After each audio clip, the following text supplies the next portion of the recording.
Hello, everybody. It's so nice to have you all here today for our Black History Month panel. And it's towards the end of February, so probably this is the last of the Black History Month panels.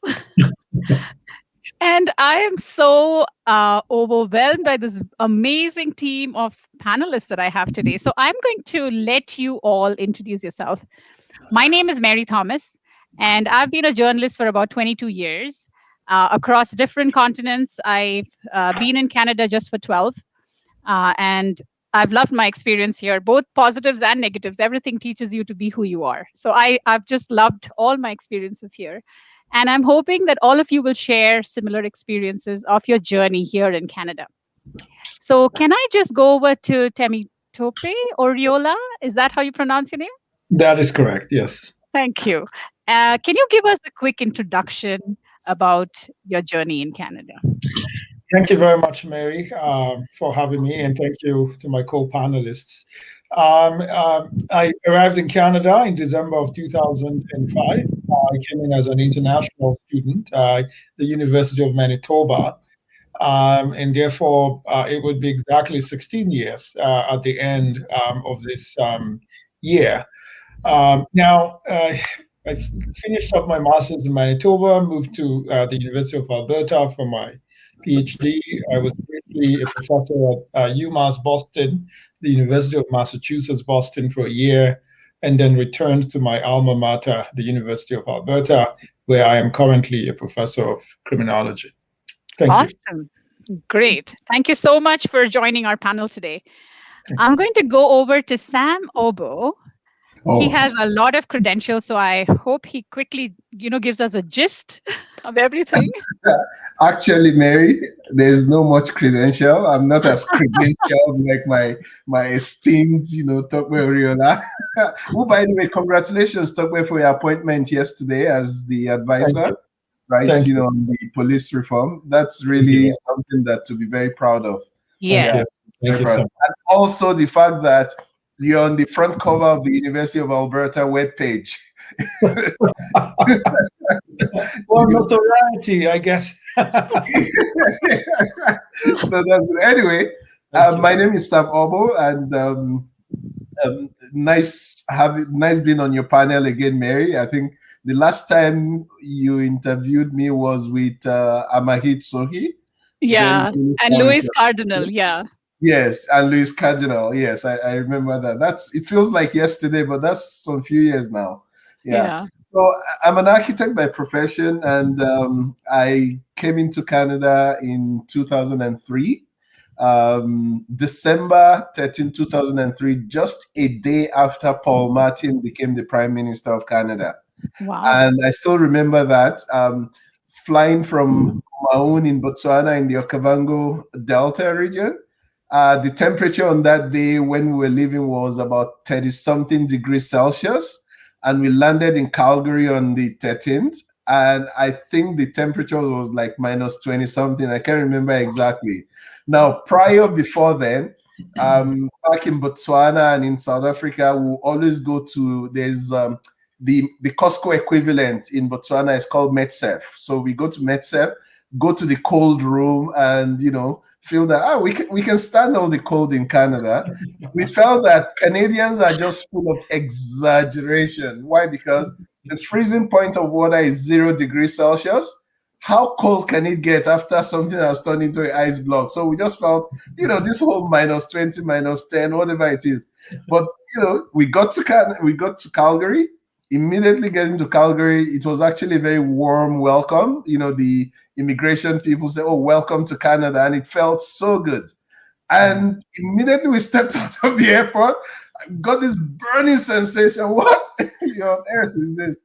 And that was the welcome to Canada. Now, may I add also that I was actually supposed to be in Canada temporarily just for 2 months.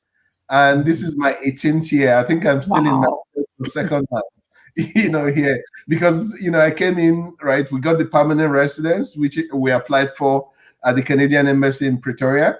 And they said, oh, you have to be a landed immigrant. If you don't use it before certain date, you have to start from scratch. And the whole thought of starting from scratch, I said, okay, I'm just going to come here, settle the family, and then I go back, right?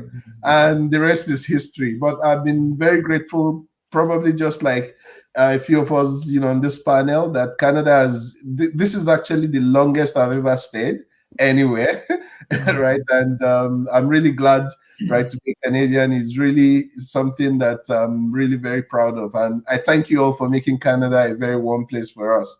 Thank you. Sam, could you also explain the different designations you have so we know who you are?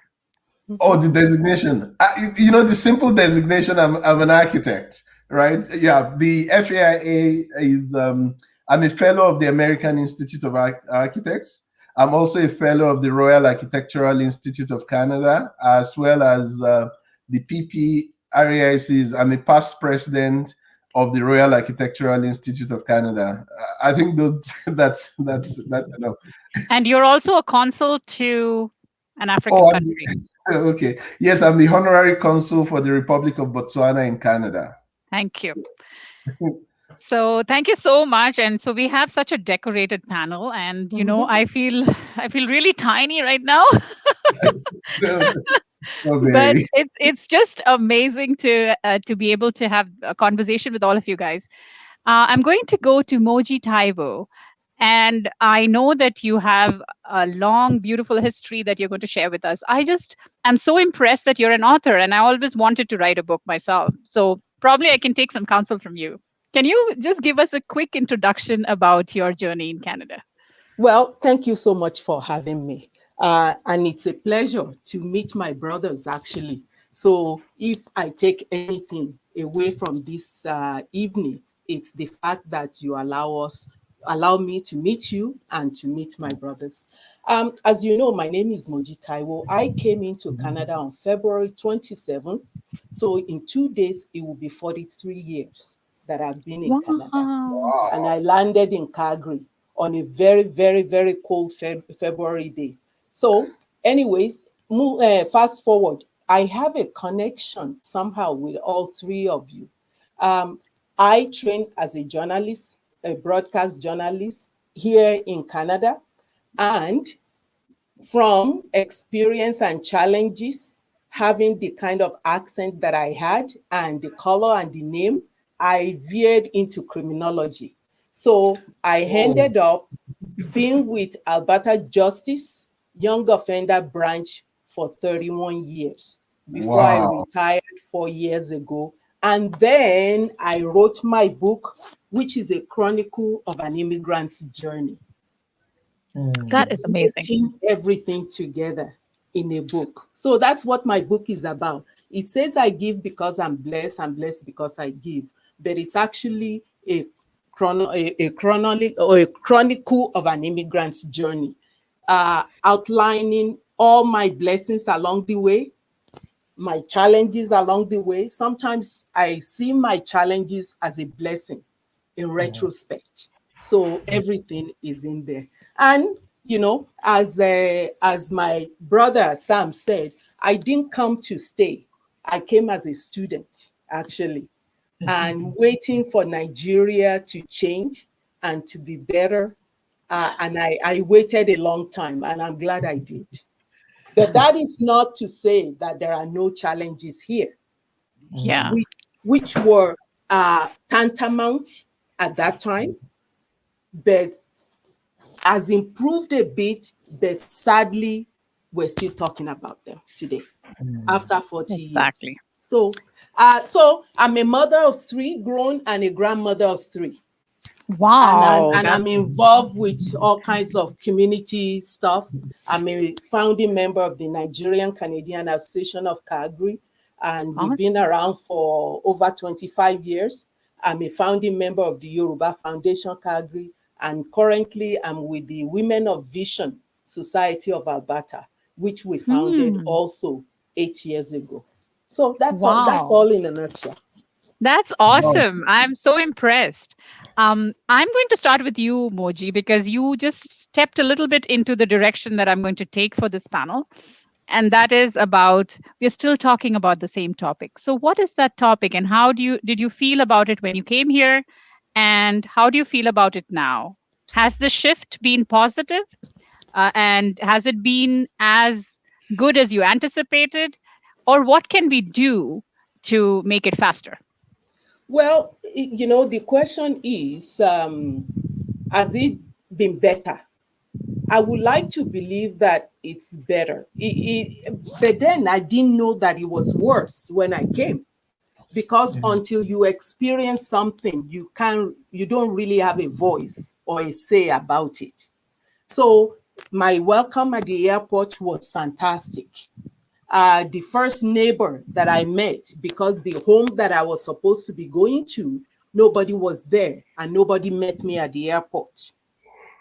And I came alone. I didn't come with a husband. In those days, it was very rare to see a single girl come out of Africa or Nigeria to come this far, which I did. So from the get-go, I was very independent. So I tend not to see problem right away because of that, until I applied to go into school, into broadcasting, and I applied to SAIT. And I passed all the written tests and whatever, but when it came to the individual face-to-face panel, that's when I was told that they couldn't give me admission.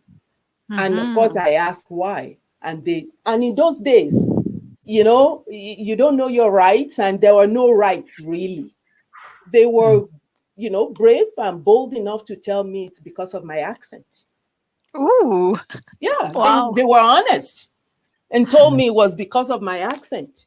And, that pushed me to consider my next offer, which was Lethbridge Community College. Lethbridge Community College gave me admission, and I went into the radio arts there. And that's where I got my broadcasting diploma from. What were the kind of challenges you faced? I just want you to kind of focus on, how did you get through them? And maybe what do you see now?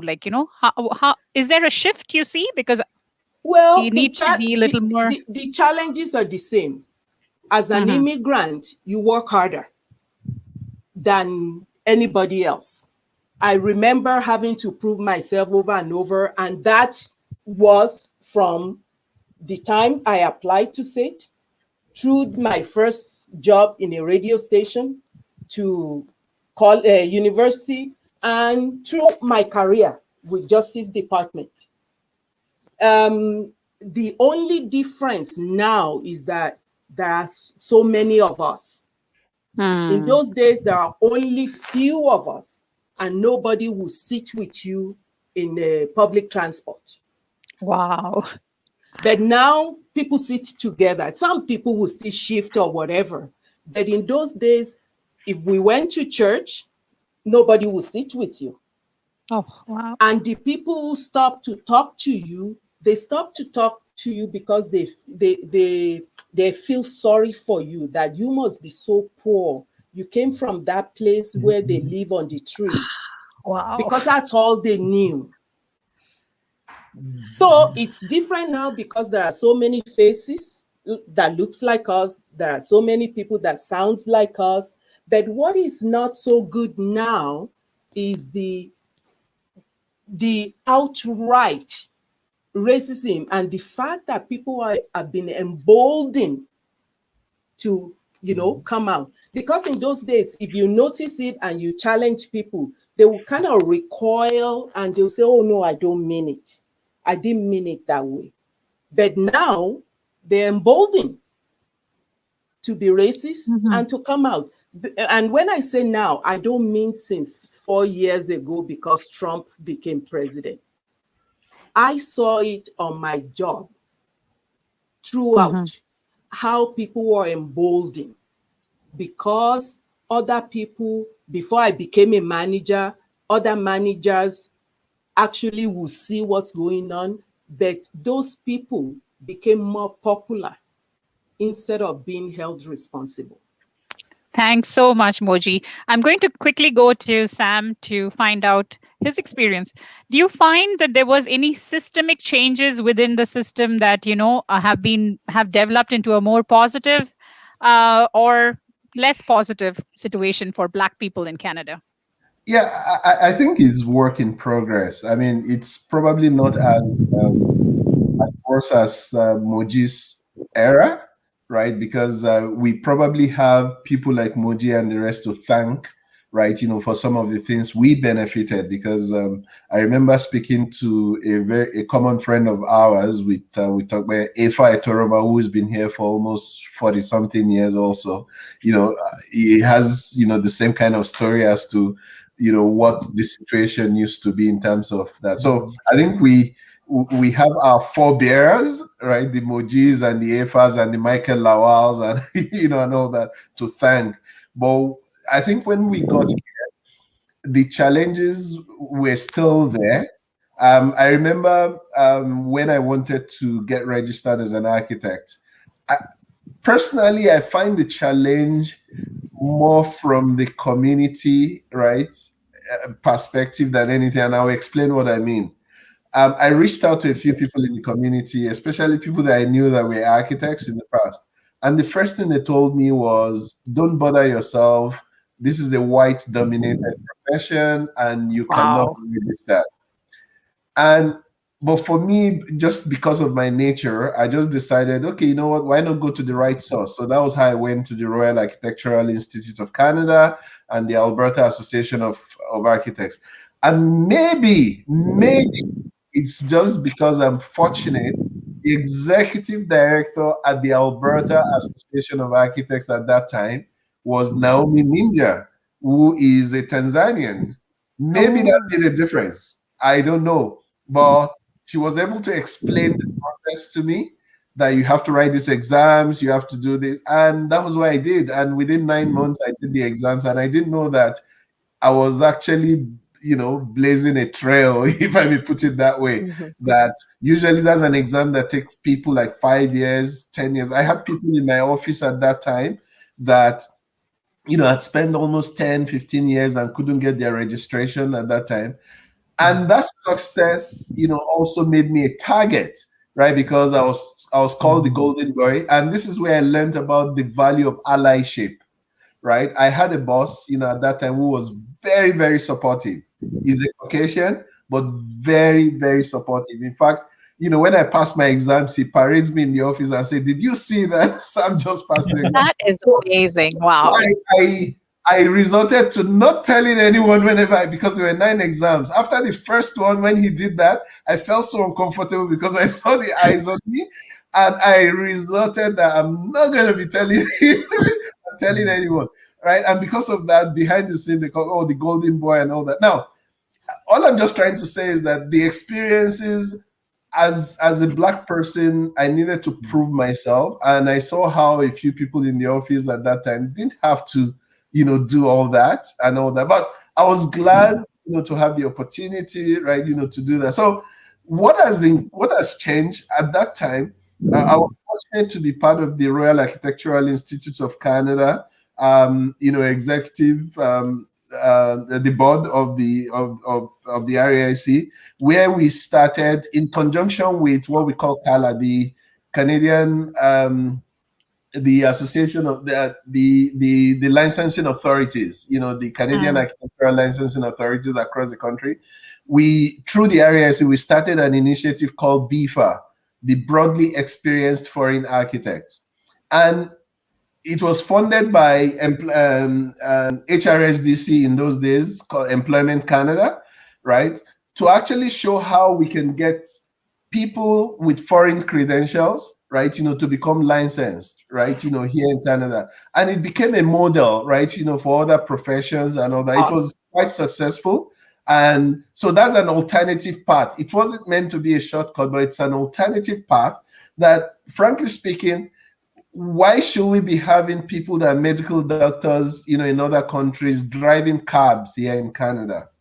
Right? Why should we have architects, right? Doctors. So it doesn't. So I think that's efforts, on the side of the government of Canada, which was it was actually a liberal, government, at that time that instituted, that program, and that was kind of supportive of that program.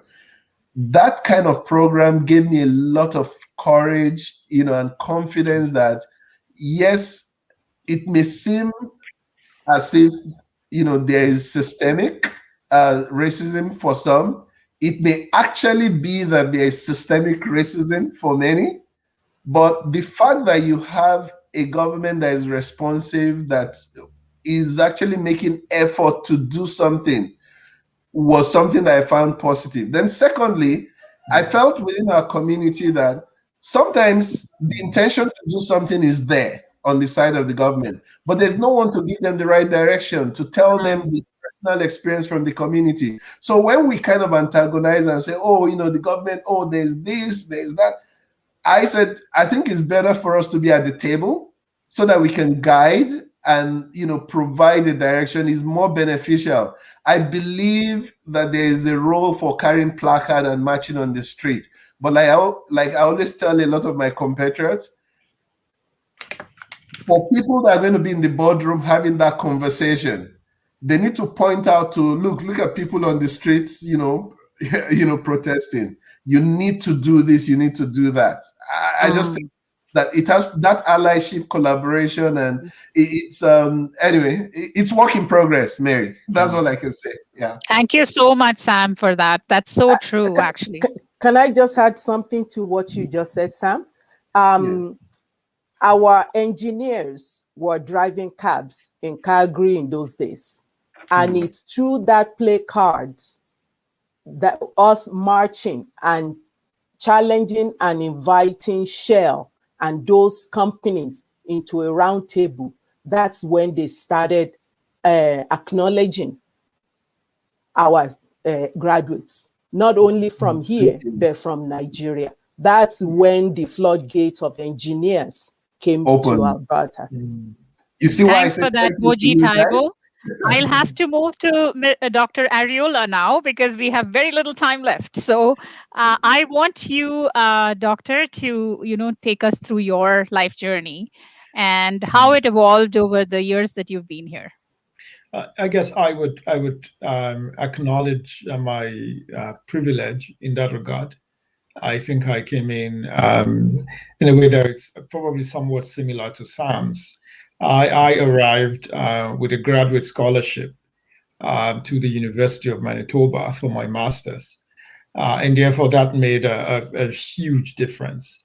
It meant that I moved straight to the university campus when I landed, and I had a wonderful mentor in Russell Smandich, with whom I am still friends to this day.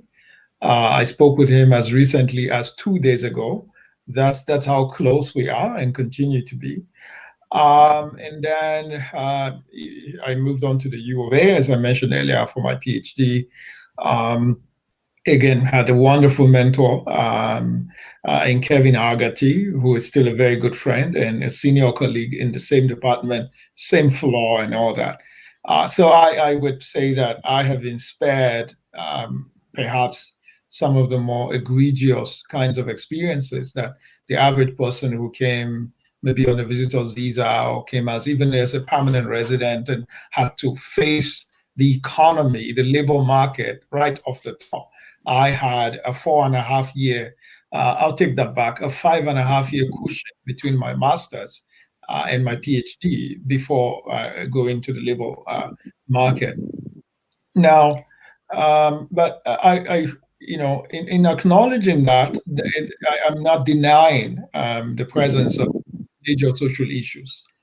One of the things that I encountered, at least in graduate school, was at least at the initial stage, was low expectations. People just assuming that you underestimating you and not expecting much from you.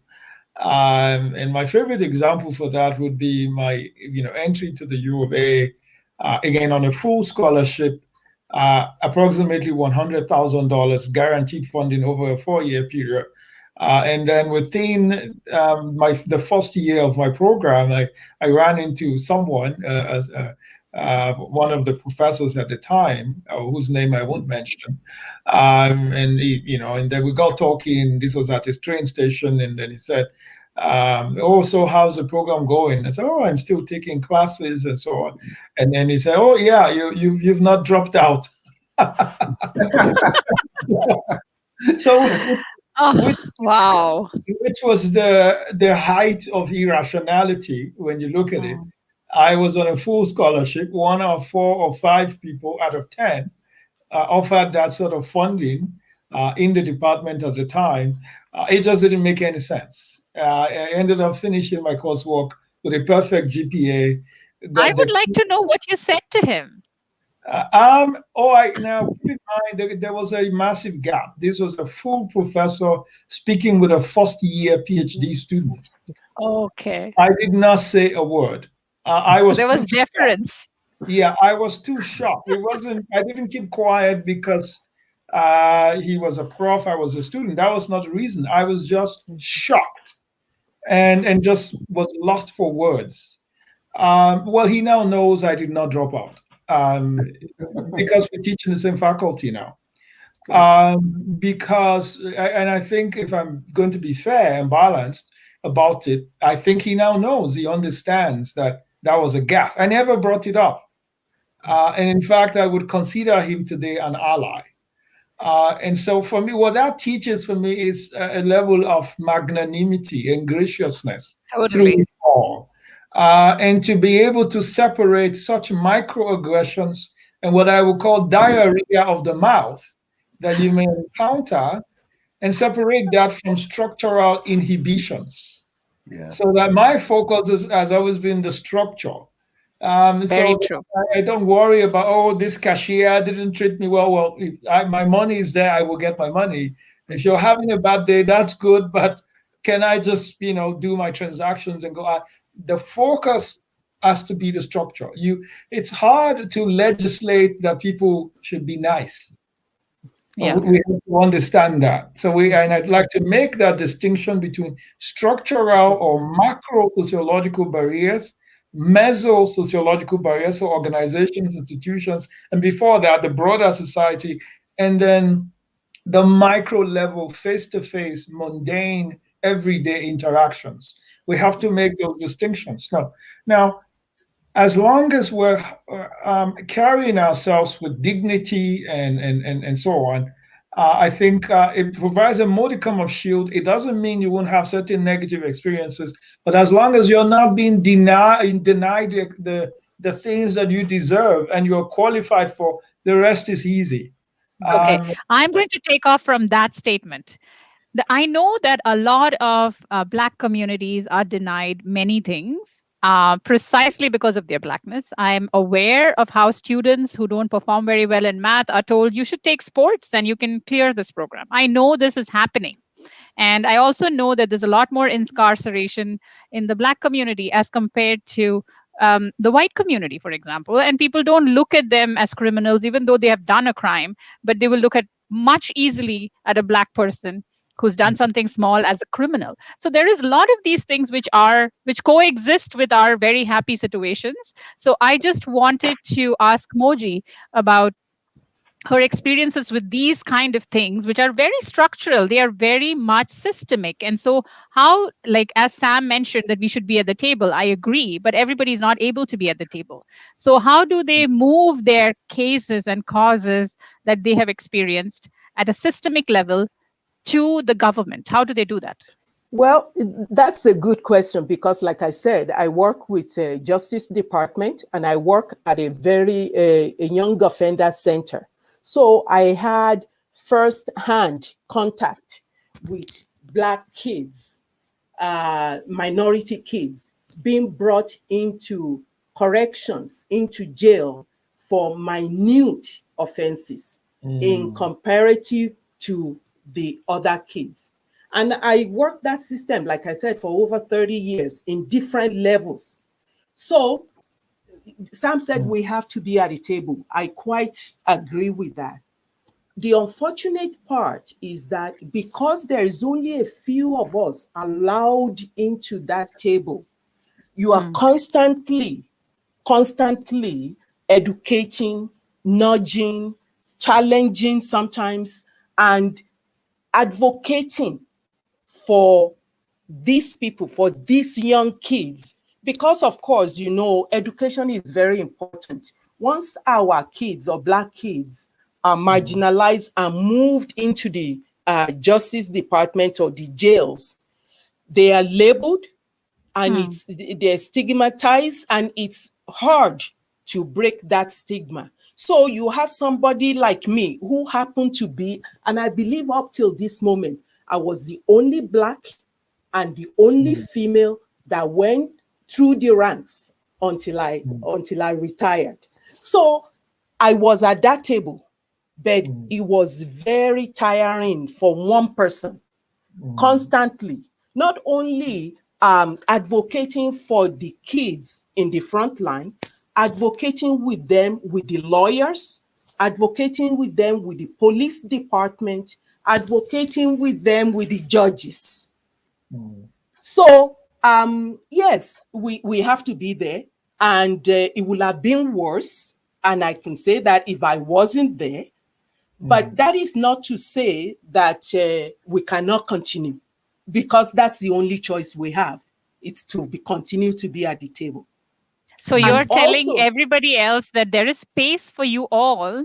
You, I mean, and you are ready to mentor those Black people who are ready to follow in your footsteps. Are you saying that? I've always done that, and I'll continue to do that. Perfect. Yes. That's what I think most of them are looking up to you for, because all of you are stalwarts in your industry, and all of you really have, you know, like taken that trendsetter path in what you've done. And I'm so, so grateful to be talking to you. I wish I had more time, but, you know, like I just have one last question. What advice would you give to some Black child who's really struggling, and he probably doesn't even have his parent here in this country? Who does he look up to for help? How does he find help? He or she or whoever. There's always help there. Like I said, all the community organizations, they have people there. In Nigerian community, in Sudanese community, Somalian, actually in Hispanic community, there's always a program or somebody there that they can look at. And sometimes you don't even have to look at your own kind. I had lots of people who had my back, who supported me through my career, even though I was the only one. I was struggling. There's lots of challenges, but there were also key people in key places who had my back, who mentored me, who advocated for me, who called me aside to let me know what next step I should take when I was getting frustrated. So there's always somebody out there. I will just say to those young people, you can do anything you want, and you don't need to listen to any naysayer. The sky, they always say the sky is the limit. I say the sky is not your limit. You can go beyond the sky, and there's always somebody around. Always, they just have to look. Thank you. I'm going to give an opportunity to Dr. Oriola to give his favorite quote that he would say to a student who's pursuing the same path as you are. Well, I would just say that it's important to not give in to cynicism. And our young people have to believe in themselves. You have to have just a calcified, solid, impermeable belief in your God-given talents and abilities and in your destiny. You have to believe in the unalterability of your destiny and never allow anyone around you, be that the media and other sociocultural influences, peers, and even in some cases, adults who have authority over you who may not believe in you. That is not always the case, but we know that there are issues around, especially BIPOC kids, that may create avenues for doubts and serious self-esteem issues amongst our young people. And I've always used every opportunity I've ever had to drum that into our young people. Believe in yourself. And after that in and of itself is not sufficient. And the next thing is to do the hard work. And bear in mind that the world is for the hopeful. Do not be cynical. Adopt a positive mentality and have a can-do attitude, a can-do spirit. Do not listen to those whose favorite word is impossible. Thank you. Thank you so much for that. My last quote will be from Sam Oboh, who's going to give some advice to not just young people, but generally the Black community when they're struggling. What should they do? How should they, take that challenge?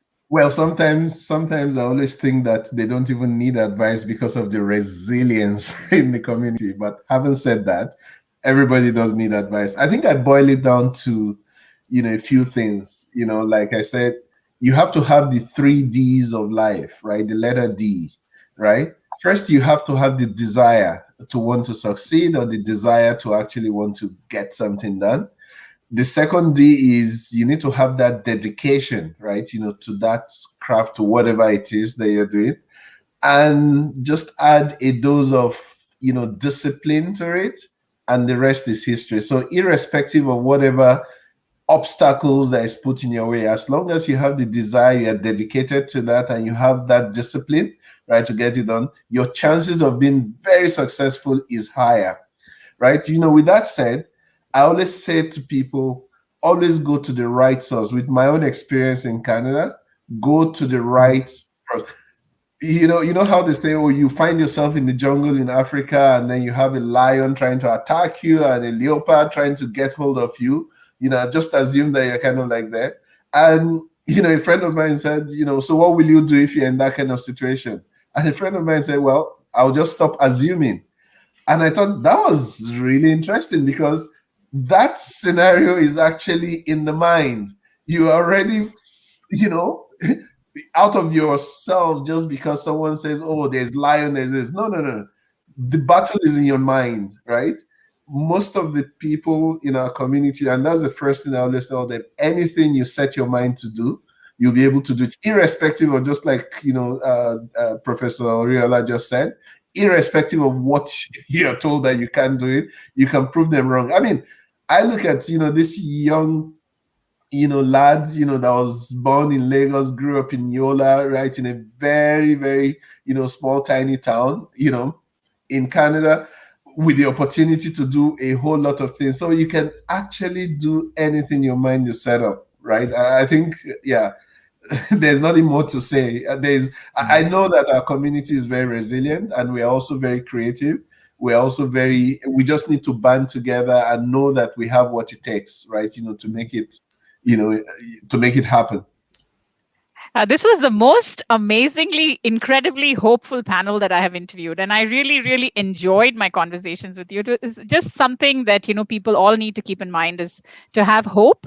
And if they're pursuing any of the lines that you are in, you would be open to talking to them, mentoring them, helping them. So I'm grateful that you are all ready to do such things, because many people don't have the time. And, it's really important for people who have reached a certain level to have the modesty of heart to give time to people who are following in their footsteps. So I'm grateful that you are those people. And it was such a pleasure interviewing each of you. We will be putting some contacts so that if anybody wants to get in touch with you, they can. So post this panel, we will be putting some of your contacts. So like an email address or something, so that, they can get in touch with you. So thank you so much to the three of you, amazing people, for your time. I really wish I could talk more, but I can't. Thank you so much. I'm grateful. Thank you. Please check out my book. It's on It's on Amazon and wherever. Totally. Yeah. And thank you, Mary, for the good job you do in the community. You've been on this for a very long time, and I'm really very proud of you. Right, since from Fort McMurray, actually, Yeah. So right, that's really great. Yeah, that is my background.